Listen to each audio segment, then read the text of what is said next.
This is Charlie Parsons for the Stomping Ground, powered by Wow Hydrate. Do you think that people would actually believe me when I say that the final words that you said to me before you introduced the interview was, "Good TikTok content, please, General"? And then you went, "Bit tired today." Yeah, I know. In which I went, "Tough." And yeah. press record. So here we are, Stomping Ground, all for you, for your numbers, for TikTok. Welcome to Saudi. What's happening, geezer? Well, good, mate. She had like 3 weeks in the UK because we had AJ fight week, no show, Sheffield fight week. So it's quite good to be in the UK for 3 weeks. Now back on the road. Monster card this weekend, of course, with Bivol Beterbiev. Next weekend, no show. And then the following week, I think one of the best nights for UK boxing this year with Catterall against Prograis in the new arena, Co-op Live. Then a massive card in Philadelphia, Boots and Bam double header. Yafai against Edwards, big card November 30th. Paro against Hitchens. Monaco, back out to here for Fury Usyk. And yeah, buzzing, mate. Feeling good. I've got a couple of topics I'd like to discuss with you before we start the actual interview. Now, the first one, when I was a fat slob, don't even comment on that, right? Come on, the transition. Just going to have a bite of my muffin while we do that. Okay. Or we're going to ruffle the paper in the microphone. So we spoke about the potential of me doing Misfits, right? And initially, your head is already thinking, what the fuck? So then I thought, nah, I can't really seriously do it. Now, part of me thinks, right, not saying it's juvenile as such, but like... Do you know what I like? I like it when you have the muffin or the pastry and you have a bite of it, but you like keep it in your mouth while you have the coffee. Yeah. Sorry, go on, what you saying? Yeah, so Misfits, right? Now, there's two ways I look at it. One, I think it would be quite a good fun. And the real reason I'm thinking about doing it, is because I think 10-week camp, I'd have access to some of the best training. Let's be real. I'd have elite level training. Yeah. Right? And it would turn me into a bit of a beast, even more of a stud than I already am. Do you know what I'm saying? Okay. Before you continue any further, just a couple of things I've got to point out to you. 10 weeks of training would definitely not turn you into a beast. It definitely would. No. You don't have the facilities for that, big man. Because you can't be a beast. I can be. No, you can't. You've seen me with my European gold medalist in Taekwondo, but young beast. You were 4. No, I wasn't 4. I was about 10. Okay, but you can't be a beast, but you could be in better shape, right? Then, when you talk about access to good trainers, it doesn't really matter what access you've got to anyone if you are actually incapable. No, but that's bullshit, Edward. You know that's bullshit. Parsons, you cannot fight your way out of a wet paper bag. That's absolute. Why? No. No, I'm serious. That's not fair. Like, you need to be matched so softly. No, what? You do. But you'll be the B side anyway. What? Or you think it's going to be Misfits, Parsons v someone? No, it's going to be big YouTube name against what random bell end can we get in? Oh, Parsons. He's like, hey mate, you right? He's up for it. Yeah, get Parsons in. That's what the positive thing. You know, Calla and Mams like the idea. Yeah, because they need fresh meat that is there to be taken advantage of. Okay. Pause. Pause. Yeah. So I've just been taken advantage of. So that's what it's all about. Yeah. You know what it is? If I walked out, to a just montage of you violating me, walked in, chinned someone in the first round, what happens then? I mean, they'd have to be so bad. Oh, that's bullshit, though, Edward. I'm a fighting man. I actually saw a house in Cirencester came up on my feed. You know how messed up the algorithms are? Yeah. Stuff from Cirencester has started coming up. Oh, you're so rent-free in my head.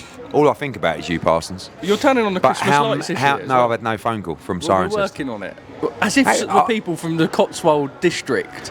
I've got to be honest with you. This is how deluded I am. when we done our interview, I was like, within 48 hours, 100%, I will get the call from Cirencester Council to turn on. They don't know who to call. You know what is funny? I received a lot of email applications from to the Cotswold District Council, so they are actually going in. What? To turn on the lights? Yeah. But the average age in Cirencester is about 94, so they're not exactly going to be Parsons fans, are they? Do you know what I mean? Ouch. What would happen if we had it on the cobbles? What, me and you? Yeah. Can you imagine? It would be so embarrassing, mate. It would be so. Like, I can't fight. Like, I'm like you. The difference between I can hit pads and I can hit a speedball and look okay and think that actually, but it's like when you get in there, it'll be so embarrassing, and that's why I'd never do it unless it was like really someone that I wanted to pummel, or I could make a load of money. Otherwise, it's just embarrassing. You can't fight, I can't fight. Just, I'm a lump, that's all. Yeah. I'd gas you out. Right, Edward. I want to firstly, before we talk about the fight itself, we were sort of laughing and joking and talking about experiences with Beterbiev's team from the last fight with Callum Smith, of course, and that's fine. I can adjust to. There we are. And I remember you made a couple of comments, and this isn't me trying to mud you or build any beef as such, but about him being arrogant as such. Now, I've done a couple of interviews with him now, and I don't know if it's arrogance as such. I just don't think the geezer cares about boxing. Yeah, I'm not sure he's arrogant. What it was, do you remember when he did that press conference and they asked him 3 questions and he just went, yes. No, that's literally what every Yeah, but I found that a little bit arrogant. Yeah. Because you've been flown over to talk about the fight. Now we're live at the press conference. You need to give the media something. You need to give the promoter something. You know? And yeah, I found that a little bit arrogant, to be honest with you. Don't tell him or anything, but you know. No, I mean then you would. I don't think he's my biggest fan. No, I don't really think he cares, Edward, about anything really. I'm not so sure. Really? I think we got to get into his head. How does one get into Artur's head? No, I don't know. How does one get into Artur's head? I'm an eloquent man, Edward. That's my A in English. I'm language. not sure. I reckon I could rattle him a little bit. All right. Anything to spark the? No. Okay, no. Instantly. No, I'm all right, thanks. The fight is elite. It's two. You know what? I'm gonna go as far as saying it's currently the best two skilled fighters. Yeah. Like if you said, tell me a fight in boxing that you would prefer to see right now. I mean, I know the whole AJ Fury thing, you know, like, but obviously. But in terms of elite, stylistic. Yeah. I mean, I've got to be honest with you, like, even Crawford Canelo doesn't really excite me. No. I've got to be honest. Like, Canelo Benavidez excites me more. This is it. I think this is the fight. And it's a pure 50-50 fight. Do you know what I described it as in an interview? And I really like this. Fighting Beterbiev is like a ticking time bomb. You know when you go like that with one of those things and it goes... Yeah? Well, the thing is how fast does the go? And that relies on your ability, right? So, I look at it like this.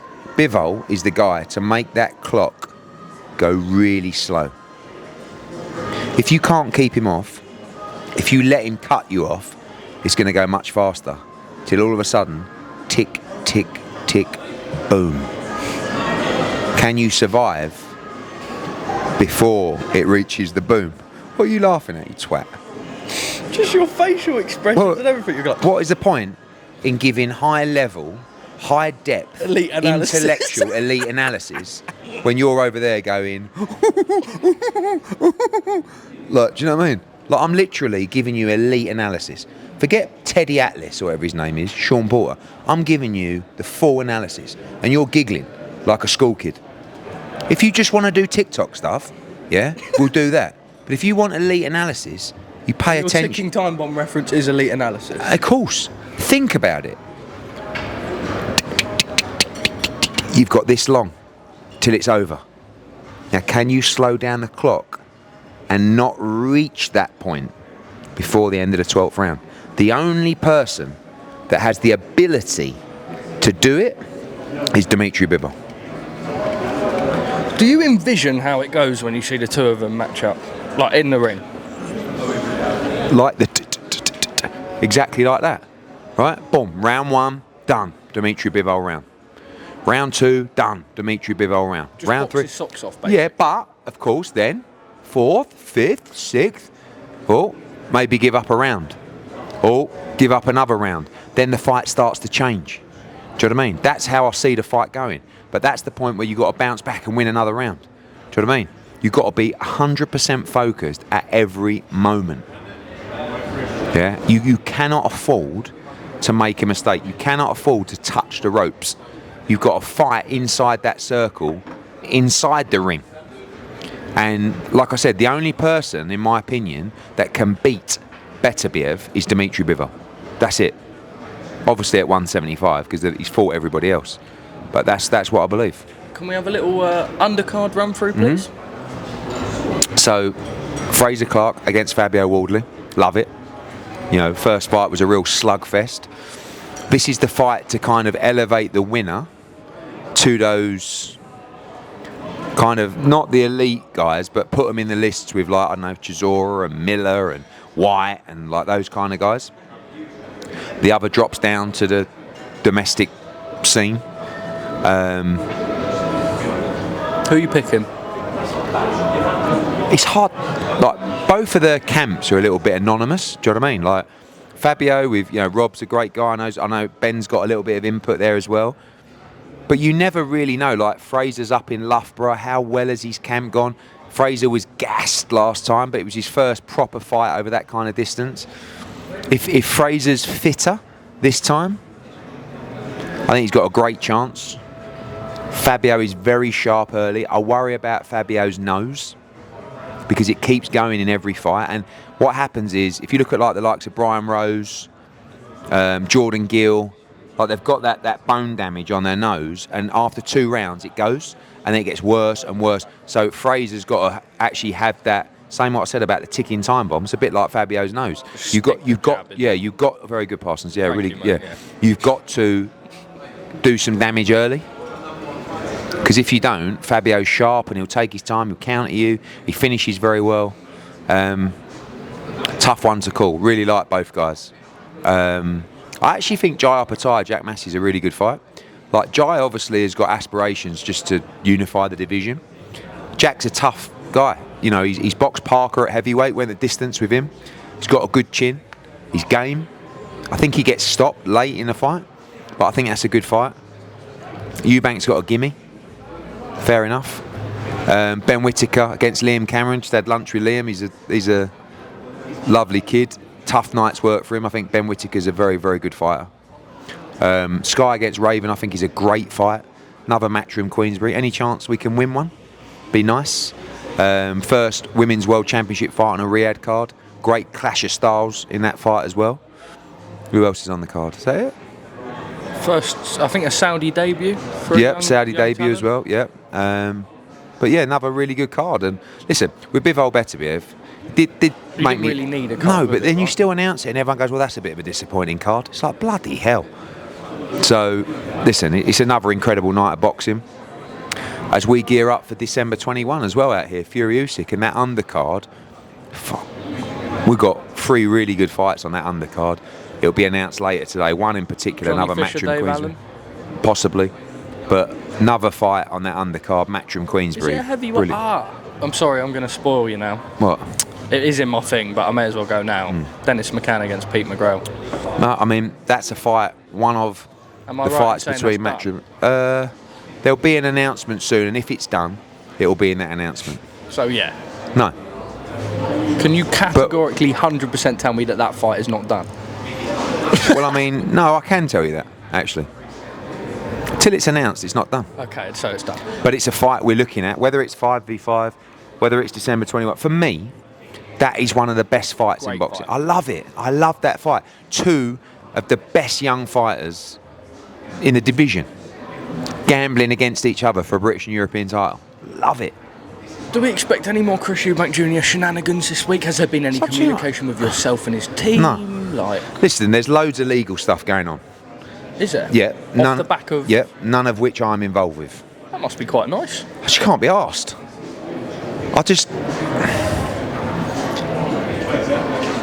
I don't know. I never really take Eubank too seriously. Don't know. Do you think his career is a bit of a what if? I think Eubank mostly is good for the sport, right? I think he's a character. I actually don't think he's got a big personality, but he's got his own personality, right?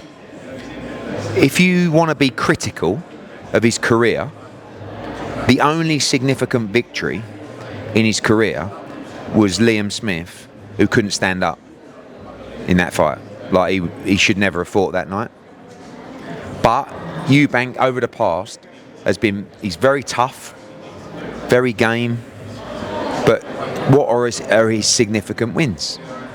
What he has managed to do is make himself a load of money through being in relatively straightforward fights, which you have to take your hat off to him for.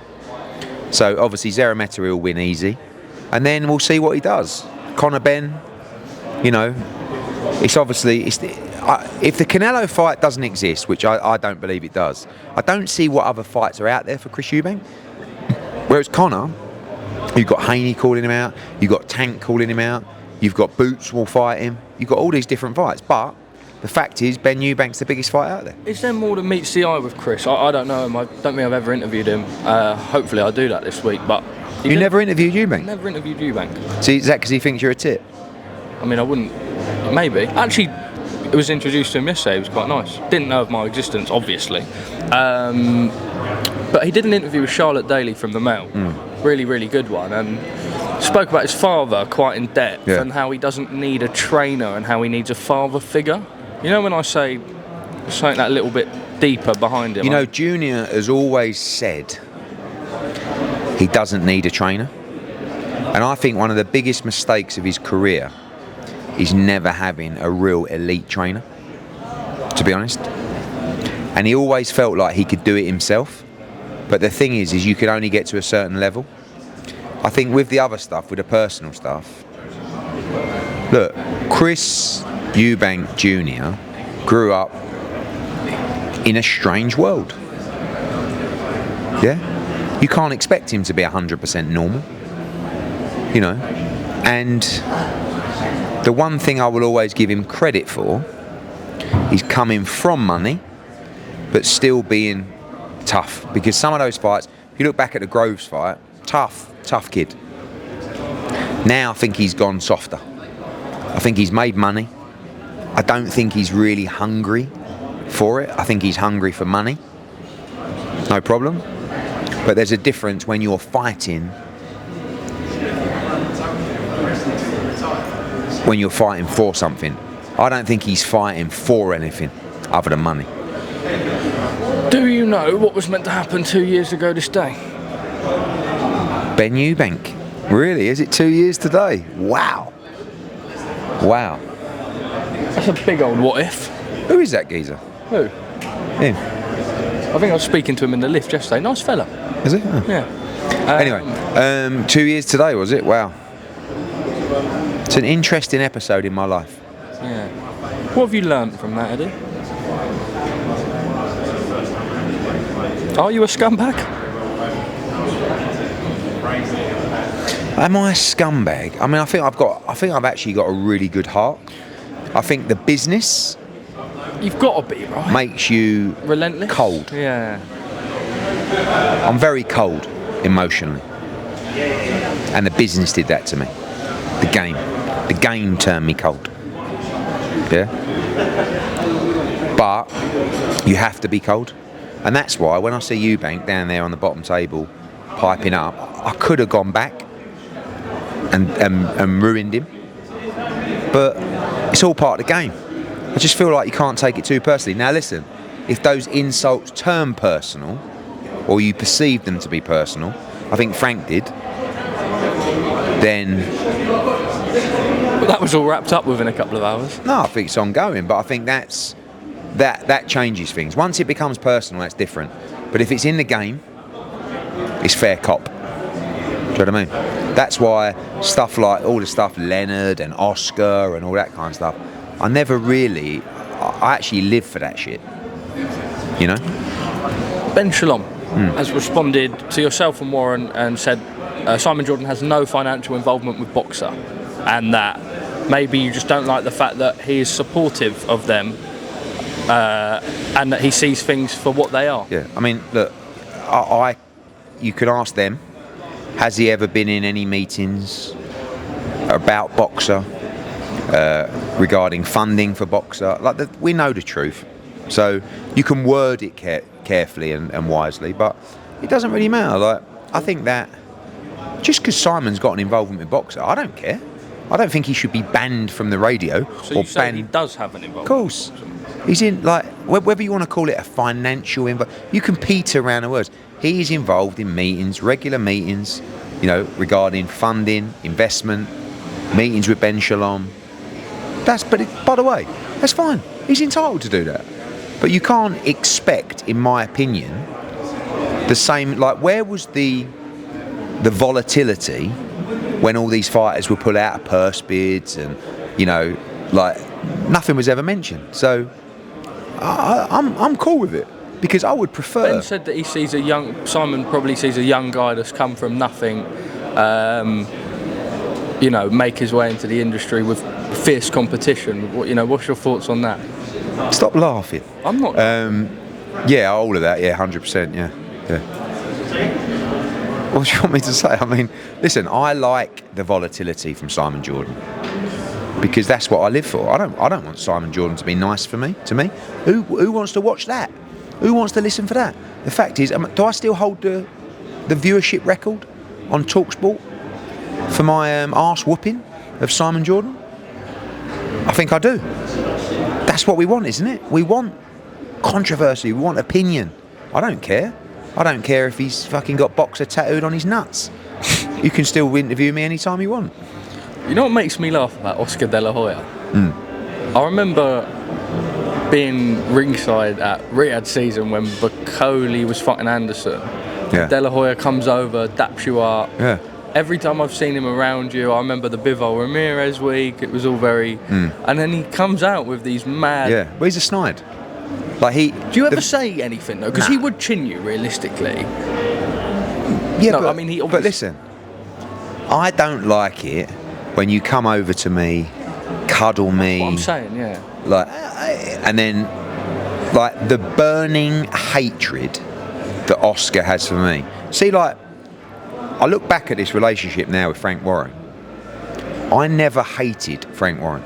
Like, I never looked at him and went, I can't stand you. Like, no. I thought I wanted to beat him. I respected his staying power and his resilience. And I never thought I'd have any kind of relationship with him. But I never hated it. And I don't hate Oscar. I don't hate Boxer. I just have different opinions of the individual. You see Frank Warren. Frank Warren would have never come up to me and gone, Eddie, how you doing? That's true. Give me a cuddle. Oh, how you doing? Oh, it's great to see you. Oh, yeah, how's things? He would have blanked me. He would have just given me an evil, Frank Warren, which I respect more. That's what it says on the tin, right? Of course. But Oscar's the other way. That's called a snipe. So what did you make of the clapback Thursday? I thought it was quite amusing. Did you laugh? Fucking amazing for me. Like, you've got to think about it, right? Oscar's a massive name in America, right? His stable's dead, but he is a big name. You've got this guy, Golden Boy, have spent their entire day filming, editing, everything. This clapback Thursday, he starts off, he goes, let's start with Eddie Hearn. There was no one else in it.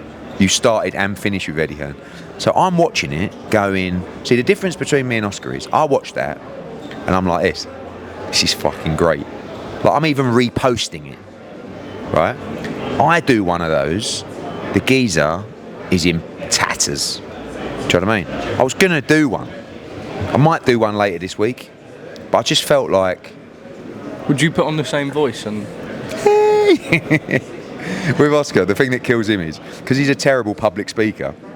He can't deliver a press conference without notes. I don't know if you've noticed, but every press conference he has all his notes written down that he has to read off, and that gets to him because he knows how good I am at that. But the more clapback Thursdays I'm in, the better for me. Hopefully I'm in this Thursday's one. Again. Yeah, great. As a promoter, on another topic, you want to see AJ have as much longevity, one because he's a friend of yours, one because there's a big financial interest, obviously, as possible, right? Is the Dubois rematch wise next in your decision? And I say that because everyone told him not to take the Ruiz rematch. To be honest with you, I don't think there's a right or wrong answer. I see arguments on both sides. For me, the ultimate decision, of course, will be with AJ. But also at the same time, look at it like this.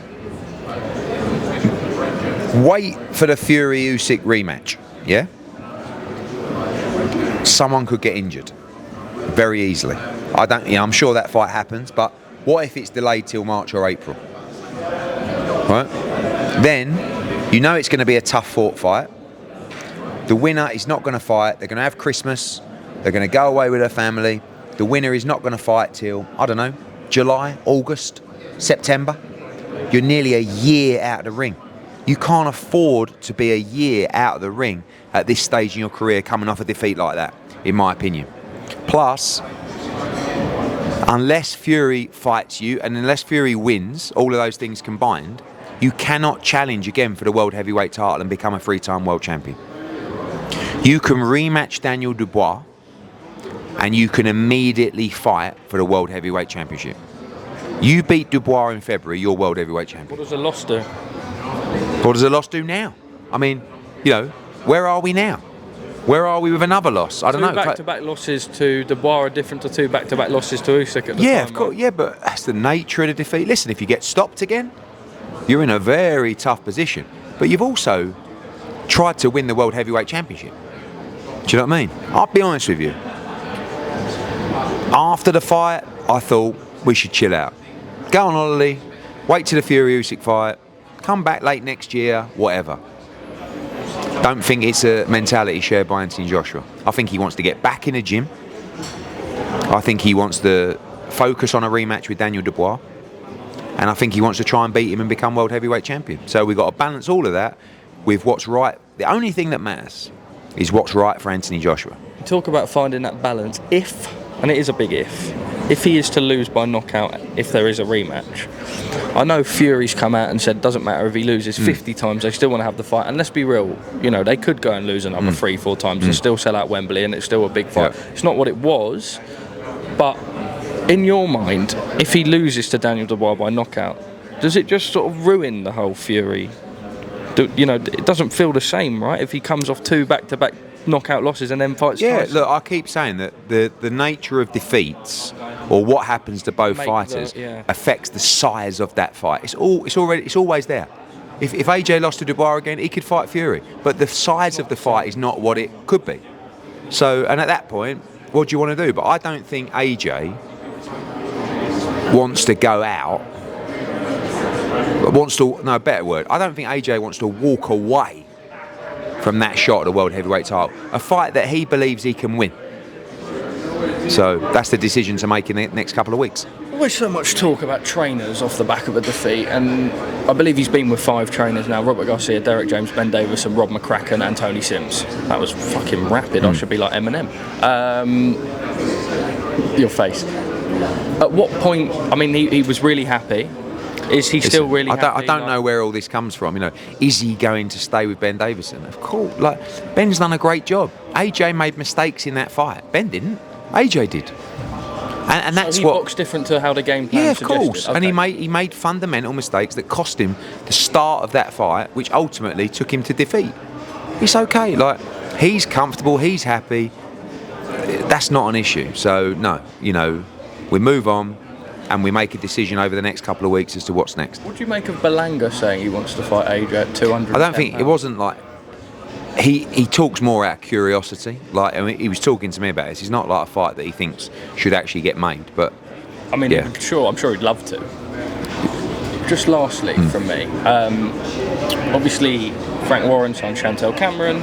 On the Anthony Yarde situation, we've seen that he will be appearing on next week's card, Azim Davies. Now Frank Warren's come out, we will see how that all plans out as such.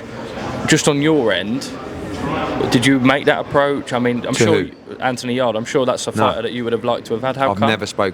I spoke to Anthony Yarde years ago. So how come because Boxer have got him on there? Contractually, our interpretation of the deal was he's not a free agent. Okay. So other people's interpretation of the information they've received from Queensberry is to go out and sign him. Ours was legally he wasn't available to sign. Just lastly from me, do you know what I find quite funny watching this industry? Go on. You know, like you used to like go back at each other online and it would be like, you did this, you did that, with all big swear words in the title, whatever. It's quite funny now because at the start of this it was all very nicey with everyone. But it feels like now people are just starting to be like pricks to each other, but in person. Like who? For example, your little thing with Ben Shalom. It's actually now happening in person. But that's down instead to of YouTube channels. whoever that is down to the individual. Do you know what I mean? Down to both of you, know? It's not really, because I don't think there'd be any confrontation with anybody in boxing unless someone didn't do something or say something. Do you know what I mean? I don't think you're going to walk past someone now and go up to them and go, "Oi, you!" But obviously, if someone says something face to face, people react differently. So, you guys love beef. Yeah.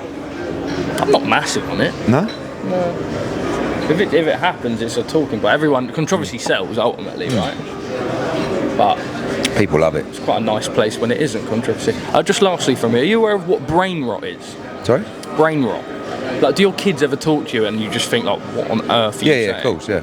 Have you picked up on any of it? Brain rot? Yeah. I mean, I have a lot of brain rot. No, but like, there's like a sort of internet language as such now, which is brain rot. Right. You seen the Cole Palmer memes? Yeah. Chippy chips? Yeah, where are you going with this? I'm just I've curious got a serious media interview I'm to do. just curious as to if you've seen any of it. Yeah, mate, yeah. And if it's fucking interfered with your life in any What, brain means. rot? Yeah. Not really. I mean, I'm constantly, like, I'm talking to you now. Getting brain rot. Because I'm thinking about a million other things. And you fail to grab my attention after about 2 minutes because the nature and the quality of what you do is not engaging. So I feel like I have to give you some content as a mate to help you out for some views, and then after that it's just draining. Yeah. So that's when the brain rot kicks in. So I shouldn't when have it even becomes asked that draining. question. Not really, no. Because I don't even know what you're talking about now. Thanks, so mate. What? Can I have a fist bump, please? It's not on camera, so if you air me, they're not going to see it. Then I'll do it. My guy. That was like more of a punch, a vicious punch. Cheers, Edward. Cheers.